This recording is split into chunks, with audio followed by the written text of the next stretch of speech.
So the interview that Donald Trump did with Time magazine was published this week, and there have been headlines about it. The interview was published Tuesday, but the headlines about it actually even started on like Monday, and they have continued all throughout the week.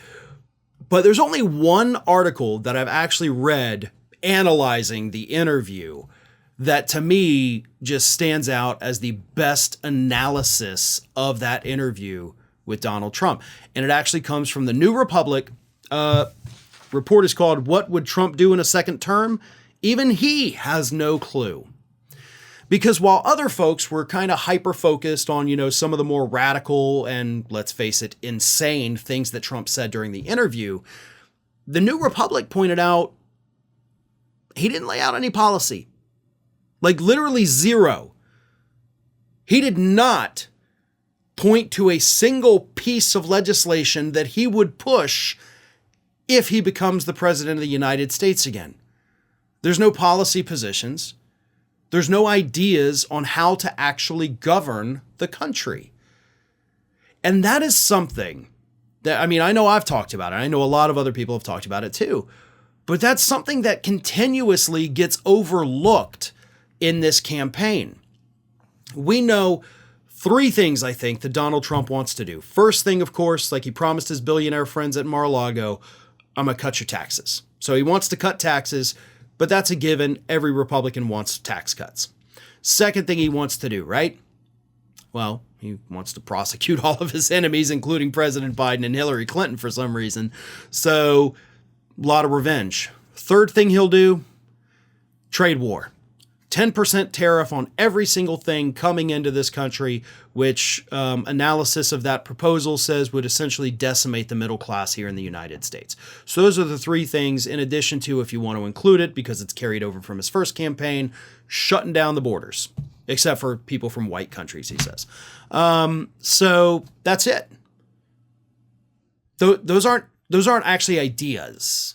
Those are just weird, stupid things.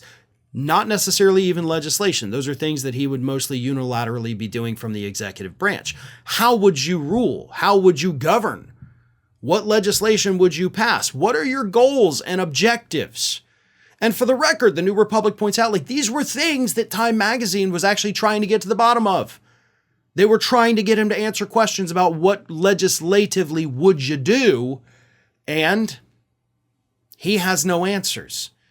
Because Trump has no platform. But it goes beyond that. It's not just Donald Trump doesn't have a platform. The Republican Party has no platform.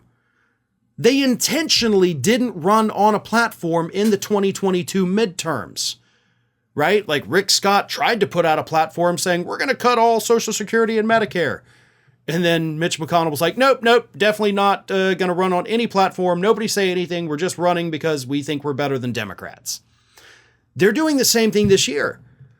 Like the Republicans in the House, Republicans in the Senate, where is their agenda? Where is their list of goals and things that they will do for the American public? Where is Donald Trump's? It doesn't exist. That's the message that needs to be hammered home to moderate and independent voters. They don't have a plan for you because they don't want to govern. They don't want to have a plan. They don't want to do good things. They want to sit in their positions of power and abuse that power to conduct investigations into people who've pissed them off over the years. That is the only thing they want to do after, of course, they give tax cuts to their billionaire buddies. So if you're voting Republican this year, just understand, you're not voting for an agenda. You're not voting for a set of policies. You're voting to give rich people more money and to let Republican politicians abuse their power, because that's the only two things that this party stands for anymore. Well, folks, we have crossed that 1 million subscriber milestone, but rest assured, we are just getting started here at Ring of Fire. So if you're not already, please do subscribe to the channel and make sure to like, share, and comment on the videos.